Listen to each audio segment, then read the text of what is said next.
Hi guys, good morning, welcome back to my channel panda shirt world. আমি খুব ভালো আছি, আশা করছি তোমরা সবাই খুব ভালো আছো। তো আজকে হচ্ছে 24 এপ্রিল 2024, আর আজকে আমি বেরিয়ে পড়েছি কোন্নগর শকুন্তলা কালী পুজোর উদ্দেশ্যে। তোমরা গত বছর যারা আমার মিনি ব্লগটা দেখেছিলে তারা তো এই ব্যাপারে নিশ্চয়ই জানো, আর যারা জানো না তাদেরকে বলে দিই, কোন্নগর শকুন্তলা কালী পুজো হচ্ছে একটি অতি বিখ্যাত এবং জাগ্রত কালী পুজো। আর এই কালী পুজোতে প্রত্যেক বছরই আমি যাই। এই পুজোটা মেনলি এপ্রিলের এন্ডের দিকে হয়, বা কখনো কখনো মের ফার্স্টের দিকে তো হতে পারে, কিন্তু মেনলি এপ্রিলের এন্ডের দিকেই হয়। আর এদিনকে কিন্তু পার্টিকুলারলি কোনো অমাবস্যা থাকে না, কিন্তু চারিদিকে কালী পুজো হয়। সেটা শুধু কোন্নগর না, সেটা শ্রীরামপুর বলো বা কলকাতা বলো। যাই হোক, 5টা সাড়ে 5টায় বেরিয়ে পড়ে আমি আমার পিসির সাথে সারাফুলি স্টেশনে মিট করে 5:45 ব্যান্ডেল লোকাল ধরে আমরা সোজা বেরিয়ে পড়ি কোন্নগর উদ্দেশ্যে। কোন্নগর স্টেশন থেকে নেমে 15 মিনিট হাঁটলেই চলে যাওয়া যায় কোন্নগরের শকুন্তলা কালী মায়ের মন্দিরের দিকে। রাস্তায় যাওয়ার পরে একটা বিশাল বড় লাইটের গেট পড়বে, আর চারিদিকে শুধু মেলা।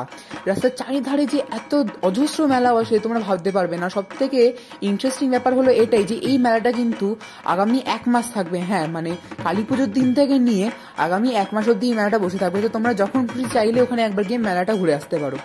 যাই হোক, আমি বেশি কথা না বলে চটপট চলে যাই মন্দিরের দিকে, কারণ ঠাকুর আসার সময় প্রায় হয়ে এসেছে। আর এবছর কোন্নগরে শকুন্তলা কালী পুজো হচ্ছে 135তম বর্ষে। তো এবছর একটা দারুণ চমক রয়েছে।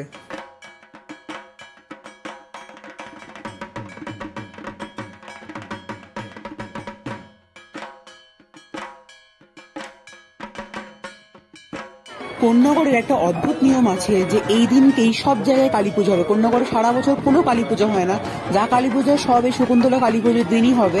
তো সেদিনকে প্রচুর ঠাকুর তোমরা দেখতে পাবে, আর সবার শেষে বেরোবে শকুন্তলা কালী।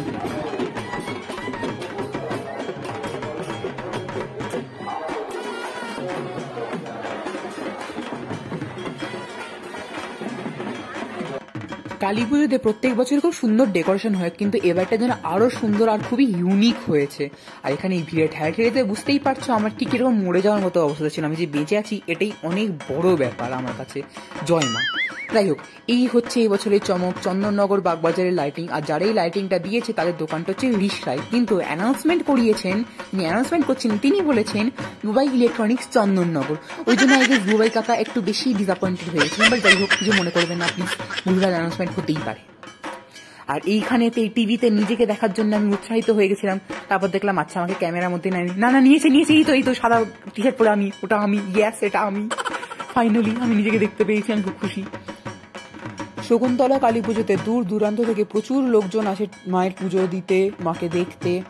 আর এই গরমের মধ্যে লোকে যে কি করে পাগলের মতো আসে কে জানে। অবশ্য আমি সেই পাগলদের মধ্যে একজনই, আমাকে নিয়ে কিছু বলার নেই। যাই হোক, প্রায় 45 মিনিট 1 ঘন্টা ধরে অ্যানাউন্সমেন্ট হয়েই গেছে যে আর এক্ষুনি আসছে করে তখনও যখন আসেনি তখন আমার ফেস রিয়াকশনটা কিছুটা এরকম ছিল, খুবই স্বাভাবিক ব্যাপার।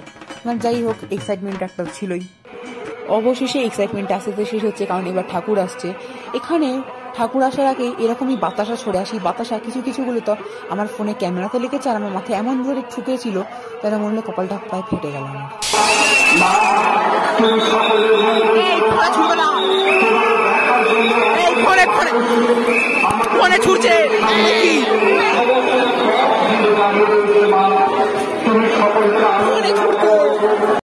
পুজোর আগের দিন রাত্রি 12টা থেকে পুজোর দিন সকাল 12টা অব্দি চলে মায়ের মন্দিরে জল ঢালা, আর তারপর হয় দণ্ডি কাটা। এখানে হাজার হাজার লোক দণ্ডি কাটতে আসে এবং পুজো দিতে আসে। আর এখানে প্রত্যেক বছর 1000 একখানা করে পাঁঠা বলি হয়, যেগুলো বাকি থাকে সেগুলো পরের মঙ্গলবার আর শনিবার করে মিলিয়ে বলি দিয়ে দেওয়া হয়। যাই হোক, এই রীতির আবার আমার খুব একটা পছন্দ নেই পাঁঠা বলি, কিন্তু যাই হোক রীতি রেওয়াজ আছে সেগুলো তো পালন করতেই হবে। আর এই মা কিন্তু খুবই জাগ্রত। আর এখানে একটা খুবই কথা প্রচলিত আছে যে মা কোনো কাউকে ফিরিয়ে দেয় না। তো তোমার যা মনে আসবে তুমি যেটা বলবে তুমি মাকে বলতে পারো, মা নিশ্চয়ই তোমায় সাহায্য করবে। অবশ্য তুমি যদি আবার আমার মতো ইলজিক্যাল কথাবার্তা জিজ্ঞাসা করো যে মানে না পড়াশোনা করেই তুমি 80% পাবে, যেগুলো আমি দাবা করে এসেছি, সেগুলো তো সম্ভব নয়, বা হতেও পারে, জানি না হওয়ার চান্সেস বেশি আছে। പക്ഷെ এইসব আর চাইতে যাও না, পারে ঠাস করে একটা থাপ্পড় খেয়ে যেতে পারো মায়ের কাছে। আর এই হচ্ছে পুজো দেওয়ার লাইন। আমি কিছুক্ষণ দিনে ভাবছিলাম এত লাইন তো ভাই শ্রীভূমিতেও কোনোদিন পড়ে না, তখন এখানে পুজো দেওয়ার লাইনতে পড়ে। ওই জন্য আমরা শর্টকাটে দেওয়ার জন্য পেছন দিকে রাস্তা দিয়ে চলে যাই, তখন দেখতে পাই এখানে আরেকটা কালী পুজো হচ্ছে। যাই হোক, চলে এবার তোমাদেরকে মন্দিরের পেছন দিকে রাস্তাটা দেখাই। এইটা হচ্ছে মন্দিরের পেছনের রাস্তা, যেটা দিয়ে সোজা মন্দিরের ধারে দুটো জানলার ধারে চলে যাওয়া যায়, যেখান থেকে সাধারণত আমাদের মতো জেনারেল পাবলিকরাই পুজো দেয়। নইলে যদি আমরা এখন ডালার লাইনে দাঁড়িয়ে থাকি তাহলে সারা রাত কভার হয়ে গেলে আমাদের আর পুজো দেওয়া হবে না। যাই হোক, কিন্তু এবছর এদের কি চুলকানি উঠেছিল কে জানি, এরা ভিআইপি লাইন ঢুকিয়ে দিয়েছে ওই জেনারেল পাবলিকদের লাইনের মধ্যে। আর ভিআইপিদের তো চিনোই, সারা বছর পাত্তা পায় না, এবছর 1-2 বার পাত্তা পেয়ে ব্যাস একদম মাথায় উঠে পড়েছে। আর কিছু কিছু লোকের দাবি হচ্ছে ওরাই নাকি একা গরমে দাঁড়িয়ে ঘামছে, ওরাই লাইন দিয়ে ঘেমে যাচ্ছে। আর কিছুক্ষণ যেন আমার তো মনে হচ্ছে না, হ্যাঁ ভাই আমরা যেন বিশাল বরফের মধ্যে আছি, এসি দাঁড়িয়ে রয়েছি। আমার কথা হচ্ছে ভাই, তোরা যখন 4টে থেকেই লাইন দিয়ে এখানে দাঁড়িয়ে থাকবি, দিয়ে ধাক্কা থাকি খাবি, দিয়ে অনেকক্ষণ পরে পুজো দিবি, তাহলে ভাই তোদের ভিআইপি হওয়ার মানেটা কি হলো? এটা সাধারণত কিছুই না, জানো তো, এটা সম্পূর্ণ হচ্ছে কি করে টাকা নেওয়া যায় বা কি করে ইনকাম করা যায় সেগুলোরই পদ্ধতি। প্লিজ এইসব চালে কোনোদিন পড়বে না। আমার আর আমার পিসির মধ্যে বুদ্ধিমানই কাজ করবে।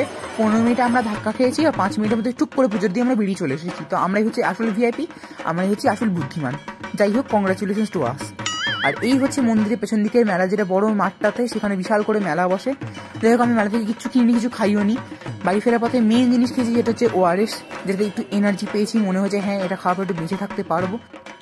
যাই হোক, আজকের ব্লগটা এই পর্যন্তই। ব্লগটা ভালো লাগলে অবশ্যই লাইক করবে, শেয়ার করবে, কমেন্ট করে জানাবে ভিডিওটা কেমন লাগলো। আর হ্যাঁ, আমার চ্যানেলটাকে সাবস্ক্রাইব করে দিও, আর পাশে থেকে বেল আইকনটাকে প্রেস করে সেটা কমেন্ট করে সেভ করতে একদম ভুলবে না। দেখা হচ্ছে একটা নতুন ভাবে, ততক্ষণ ta-ta, bye bye, see you.